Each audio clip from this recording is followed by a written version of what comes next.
6 months had passed since the raid on Hawan 7. The station had healed. The dead had been mourned. And now, on the observation deck, a great ship waited to carry the Korathi to their new home. Yuna stood at the window and watched the vessel. It was beautiful in a fierce way, all sharp angles and dark metal. A warrior ship. But the people boarding it were not the same warriors who had arrived on the station a year ago. They had changed. All of them had started small. After the raid, the adult Korathi began to look at the 7 orphan cubs differently. These children had fought raiders. These children had survived. And they had done it not with commands and force, but with something else. Something strange and human. The cubs told everyone what had saved them. A word, a simple word that meant trust instead of fear. Ask instead of demand. Together instead of alone. At first, the adults laughed. Then they grew quiet. Then they began to think. Elder Gravik thought longest of all. He came to Yuna one morning when the station was still dark. He moved slowly now. The raid had taken years from his old body, but his eyes were still sharp. Still searching. I was wrong about you, he said. The words came hard, like stones pulled from deep earth. I thought your ways would make my people weak. I thought softness was death. Yuna waited. She had learned that Korathi needed time to speak. But I watched those cubs fight, Gravik continued. I watched them call to each other. I watched them move like one body with 7 hearts. They were not weak. They were strong in a way I had never seen. He paused. In a way I had forgotten. What do you mean? Yuna asked. Gravik's eyes grew distant. Long ago, before the wars, before we became only warriors, my people had other words. Words for asking. Words for trusting. We lost them when the killing started. We forgot that strength could be gentle. He looked at her. You reminded us. Yuna did not know what to say. So she said nothing. Sometimes silence was its own kind of answer. We have made a new tradition, Gravik said. When our pack gathers to make a decision, the youngest member speaks first. And they begin with your human word, please. It tells everyone that the space is safe, that we can speak truth without fear of punishment. Yuna felt tears burn behind her eyes. That is beautiful. It is necessary. Gravik's voice was rough. We cannot keep living as we were. Anger and pride almost destroyed us. Perhaps this new way will let us grow. He held out his paw. In it was a small token, carved from bone, a sign of alliance. Thank you, human, for teaching children what their elders had forgotten. Yuna took the token. It was warm from his grip. Take care of them, she said. They are special, those 7. They are, Gravik agreed. And they will never forget you. None of us will. He walked away. His shadow stretched long in the corridor lights. Yuna watched him go until he disappeared around a corner. The boarding call came at noon. The Korathi gathered their few belongings and moved toward the ship. Yuna stood at the entrance to the boarding tunnel.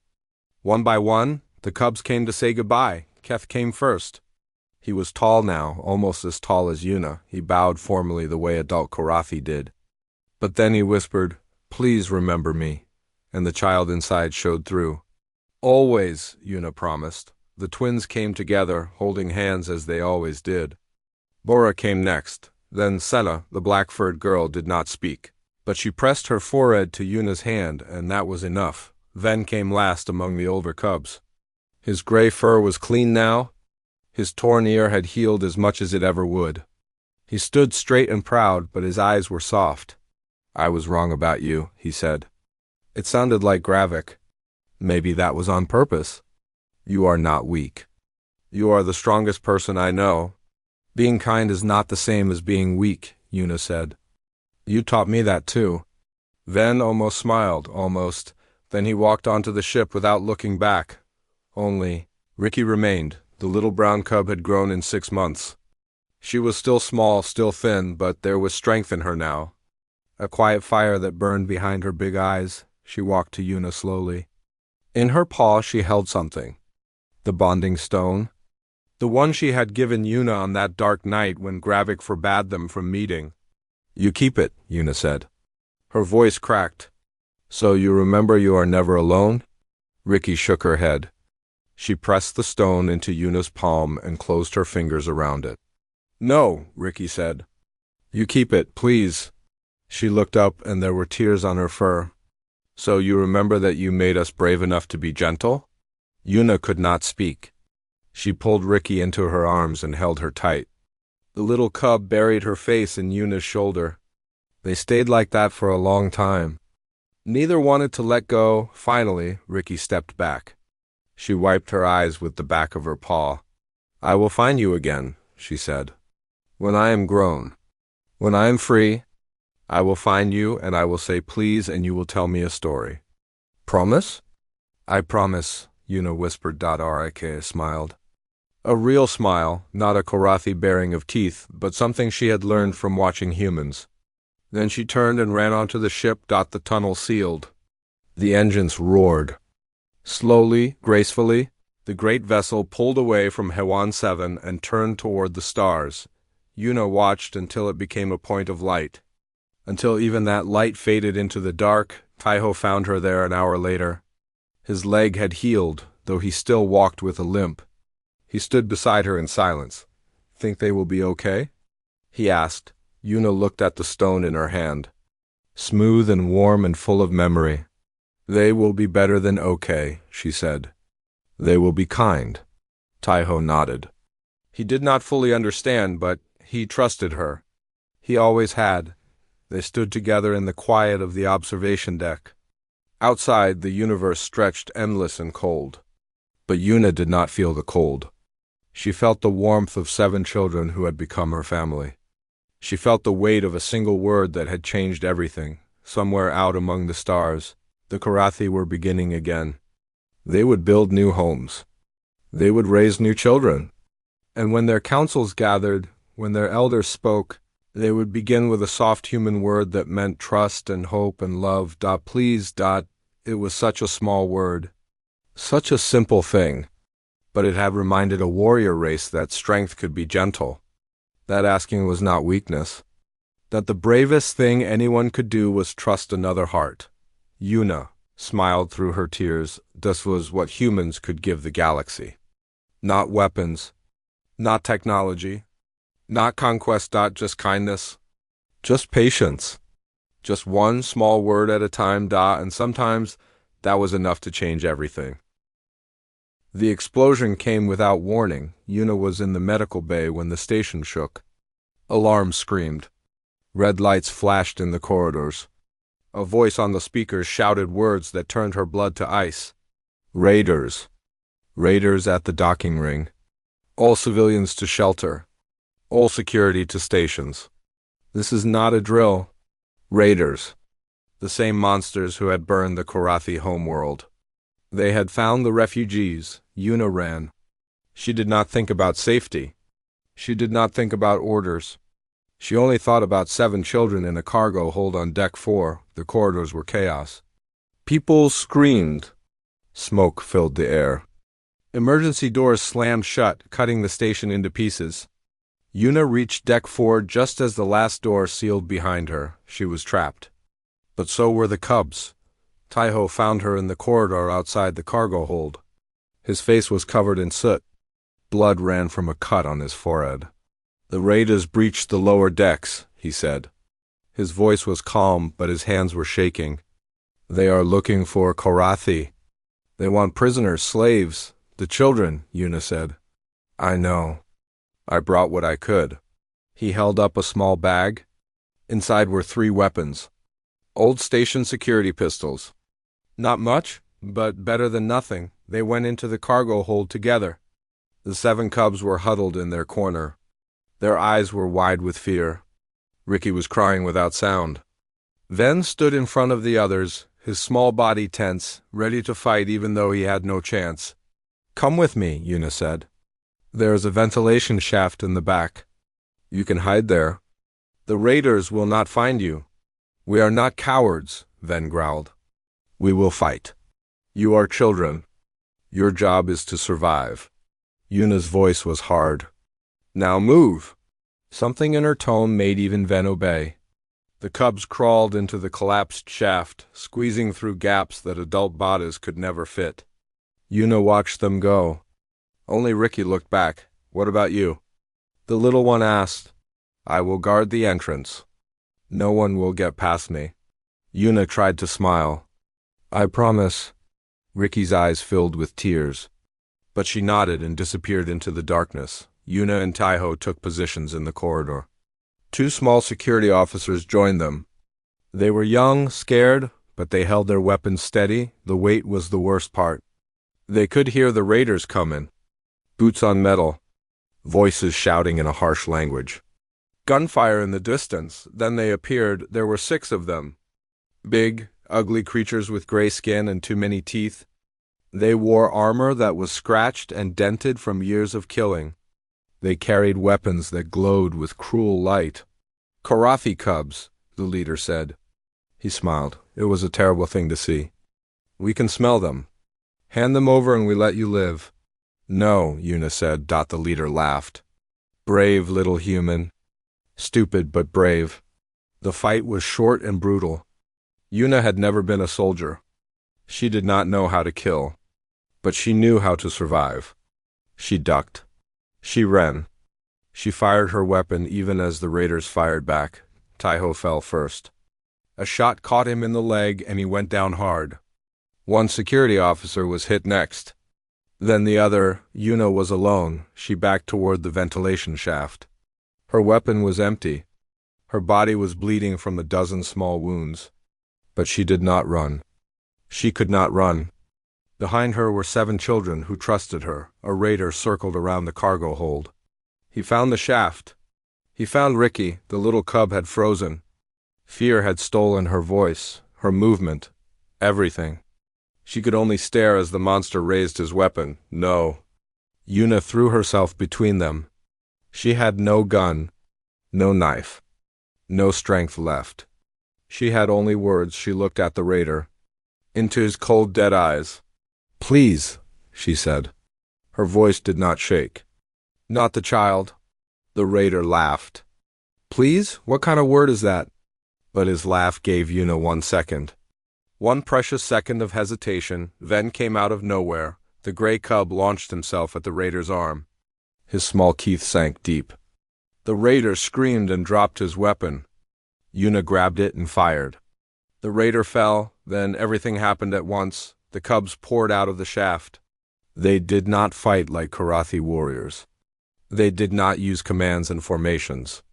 They used something else. Something new. Please, here. Senna shouted, and Bora threw her a piece of broken pipe. Please help. The twins called, and Keth ran to shield them with his body. Please, together. Then roared, and all 7 cubs moved as one. Their secret word had become their battle cry. Not a command. Not an order. A request. A trust. They asked and they answered.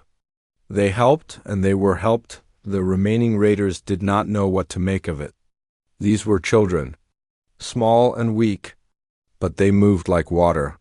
They moved like family. The cargo hold door exploded inward. Korathi warriors poured through. Elder Gravik was at their front, his old body moving with deadly speed. The raiders fell before them like grass before a storm. When it was over, the deck was silent. Smoke hung in the air. Bodies lay still. Gravik walked through the carnage. He found Yuna on her knees by the ventilation shaft. Her arms were wrapped around Ricky. Blood soaked her clothes, but she was alive. They were all alive. The cubs gathered around her. Ven stood at her right hand. Senna at her left. The twins and Bora and Keth formed a circle of protection. Their eyes were fierce. Their message was clear. This human is ours. Touch her and die. Gravik looked at them for a long time. His face showed nothing. Then slowly he bent his head. It was a small movement. Just a few inches. But among the Korathi it meant everything. Respect, honor, acknowledgement. Yuna met his yellow eyes. She was too tired to speak. But she nodded back. The war was not over. The future was not certain. But in that moment, in that bloody cargo hold, something had changed forever. A soft word had saved them all. 3 months had passed since Una first sat in the cargo hold. The station still orbited the dead planet below. The stars still burned cold and far away. But in the dark corner where 7 orphans lived, something had changed. The cubs had a secret now. It started with Ricky. After that first night, she came to Una whenever she could. Always in the dark. Always alone. Always with that same small word on her lips. Please, please tell me a story.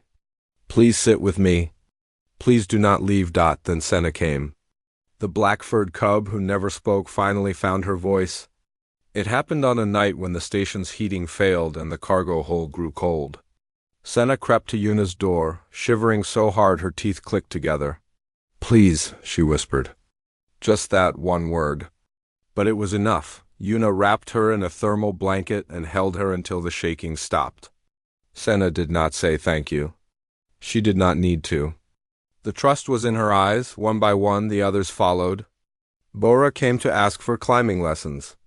The twins, Talo and Miru, came together, holding hands, asking for more stories about Earth. Even old Keth came. Though he pretended he was only there to check on the younger ones, only Ven stayed away. He watched from the shadows with angry eyes. He called the others weak. He said they were forgetting what it meant to be Korathi, but the cubs did not listen. They had found something new. Something that felt like safety. They used the word please only in secret. Never in front of the adult pack. Never where anyone could hear. To them, please had become a password. A key that opened a door to a place where they did not have to be strong all the time. A place where they could be children. Una understood this. She kept their secret safe. Taiho saw the change in her. She smiled more now. She laughed. The dark circles under her eyes had faded. They are different with you, he said one day. They were eating lunch in the station's small cafeteria. I watched them yesterday. When you walked into the cargo hold, their ears went up. They were happy to see you. They are good children, Una said. They just needed someone to be patient with them. You're making them soft. Taiho's voice was worried. The pack will see it. They will not like it. I am not making them soft.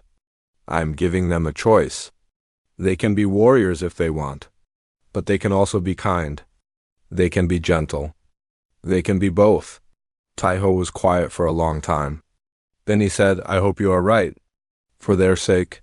But Taiho's warning came true sooner than anyone expected. Elder Gravik had been watching.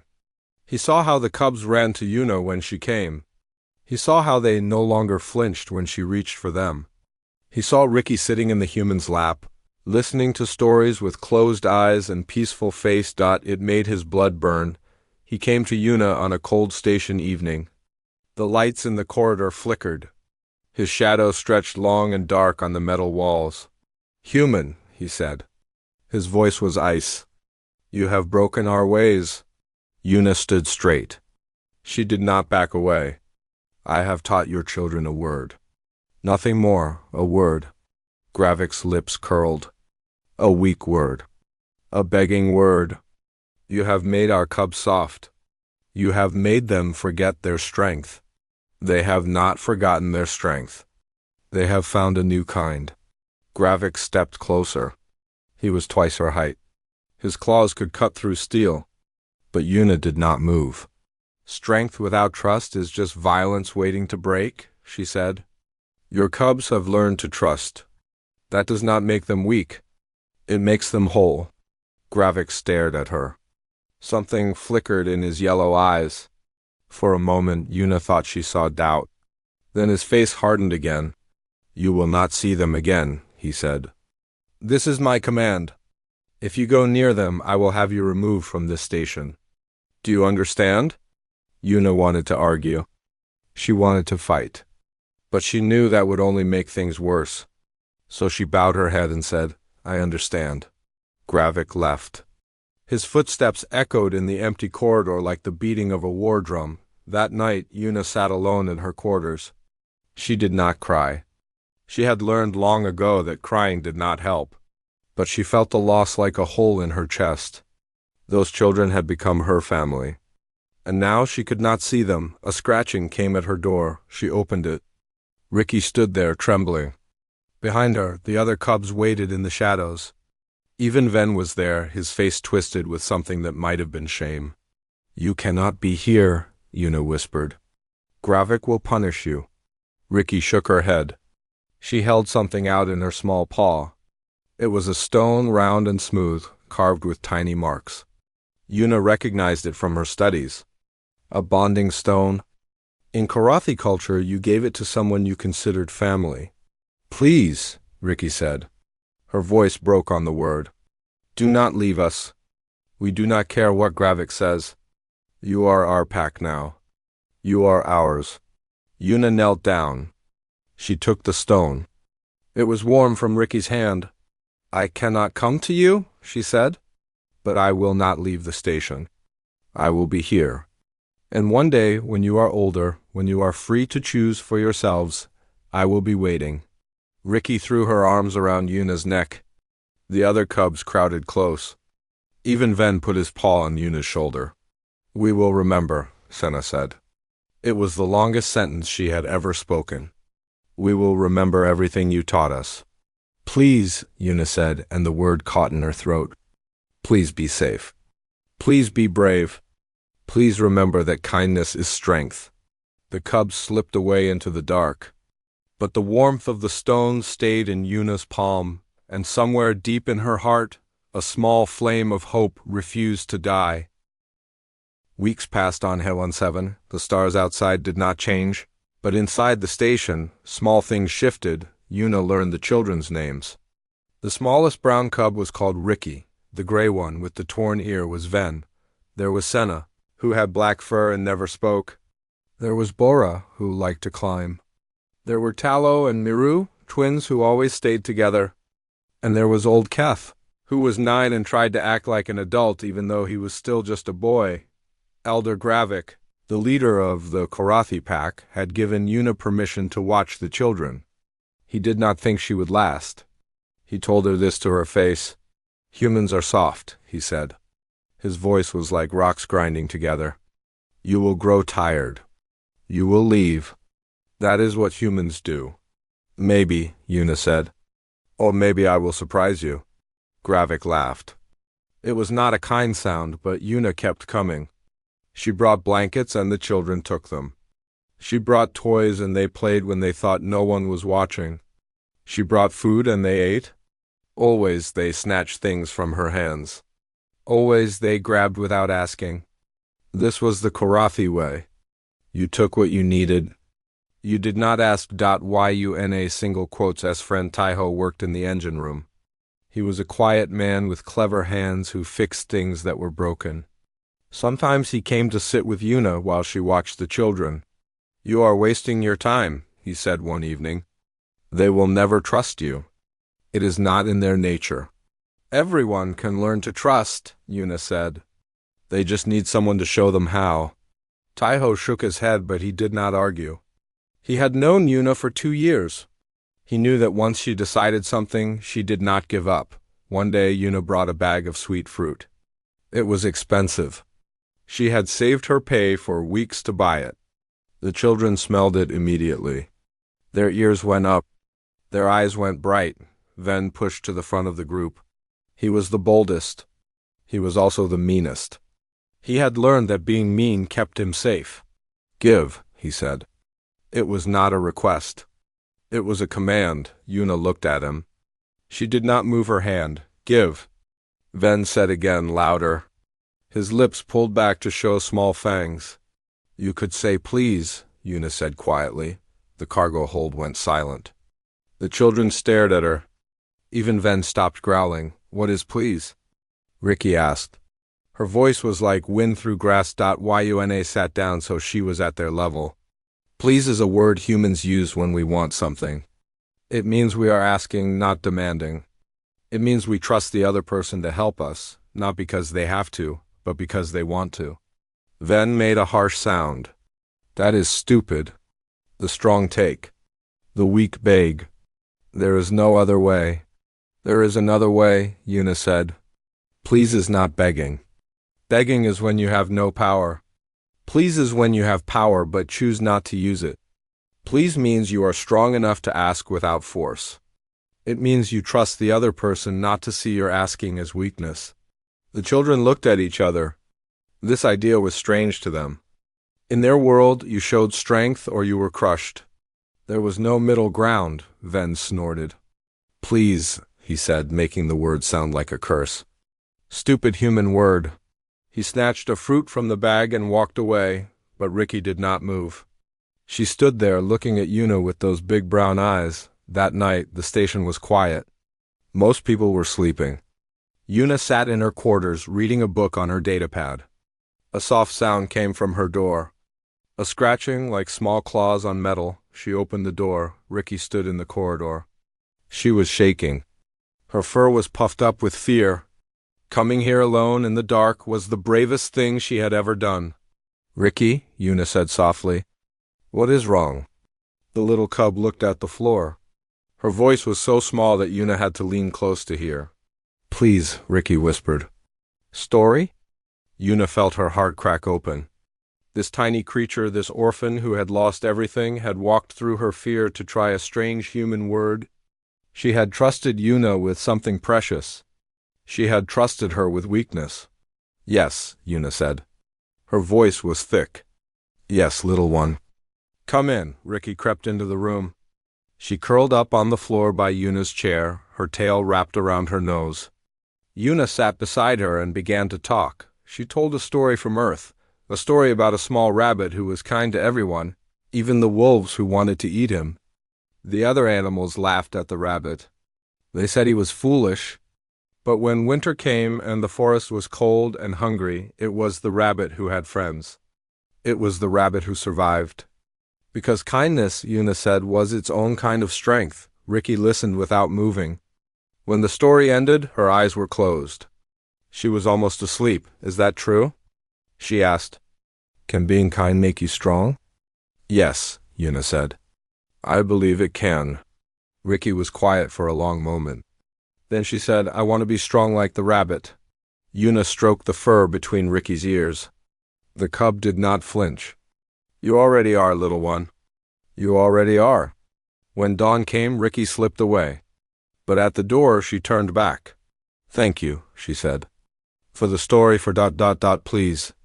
Yuna smiled. You are welcome, always. Ricky left. But in the corridor outside, another figure waited in the shadows. Senna, the black-furred cub who never spoke, watched Ricky go. Then she looked at Yuna's door. Her yellow eyes held a question, and maybe, just maybe, a small seed of hope. The ship docked at Hewan 7 with a soft hiss of pressure locks. Yuna Park grabbed her bag and stepped into the cold metal corridor. The space station smelled like recycled air and too many bodies living too close together. She had read the reports. She knew what waited for her here, refugees, thousands of them. Most were Korathi. Yuna had seen pictures of the Korathi before. They looked like wolves that had learned to walk on two legs. Their fur came in colors of gray and brown and black. Their eyes glowed yellow in low light. Their teeth could tear through metal. The reports said they were proud warriors. The reports also said they hated humans. The officer who met her at the dock looked tired. His name tag said Kim Doan. He walked fast and talked faster. Your quarters are on deck 7? The Korathi are on decks 3 through 5.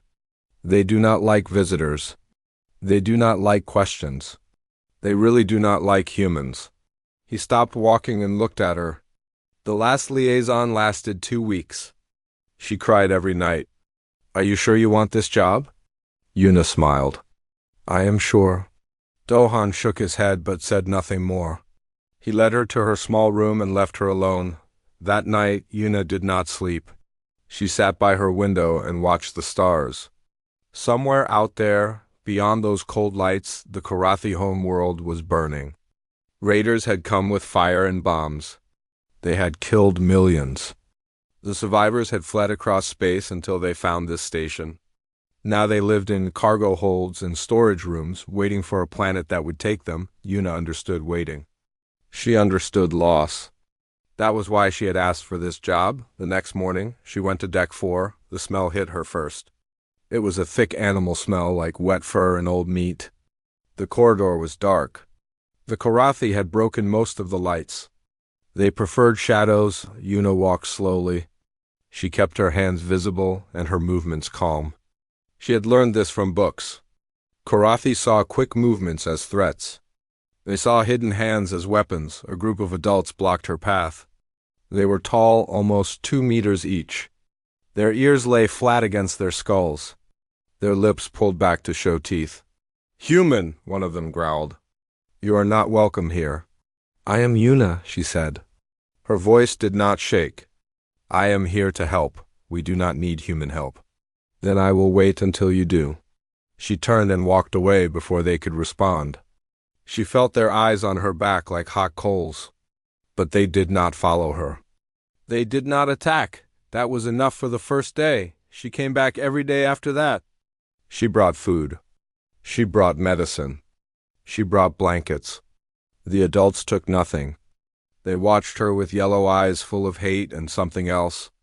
Something that might have been fear on the third day. Yuna saw the children. They lived in a corner of the cargo hold, away from the main pack. There were 7 of them. The oldest looked maybe 9 years old in human terms. The youngest was barely 4. Their fur was matted. Their ribs showed through their skin. They ate only what the adults threw away. Yuna asked Doan about them that night. "Orphans," he said. "Their parents died running from the raiders. In Korathi culture, that is shameful. A warrior should die fighting, not fleeing. The children carry that shame now. The pack feeds them because letting cubs starve is forbidden. But no one will adopt them. No one will touch them. They are bad luck." Yuna felt something twist in her chest. They are children. They are Korathi children. Their rules are not our rules. But Yuna could not forget those small faces. Those hungry eyes. The next day she did not go to the adults. She went to the corner where the children lived. She sat on the cold floor, 5 meters away from them. She took out a ration bar and began to eat. The children watched her. The biggest one, a gray-furred cub with a torn ear, growled low in his throat. The others pressed against the wall. Yuna did not move closer. She did not speak. She just ate her food and sat in silence. An hour passed. Then 2. The children did not come closer, but they did not run away either. When Yuna finally stood to leave, the smallest cub made a sound. It was not a growl. It was almost like a question. Yuna looked at the little one. The cub had brown fur and eyes too big for her face. She was thin, so thin that Yuna could count every bone. "I will come back tomorrow," Yuna said softly. "I promise." The cub said nothing. But she did not look away. Yuna returned the next day. And the next. And the next. She never pushed. She never reached out. She just sat and waited and let the children learn that she was not a threat. On the 5th day, something changed. The smallest cub, the brown one, moved away from the wall. She took 1 step, then another. The other children watched with wide eyes. The gray cub growled a warning. But the little one kept walking. She stopped an arm's length from Yuna. Her nose twitched. She was smelling the human, learning her scent. Yuna held very still. Her heart beat fast, but she did not show it. The cub leaned forward. Her cold nose touched Yuna's hand. Just a brief touch, like a question. Yuna smiled. Very slowly, very gently, she whispered, "Hello, little one." The cub did not smile. Korathi did not smile. But something in her eyes changed. Something soft and scared and hopeful. It was a beginning.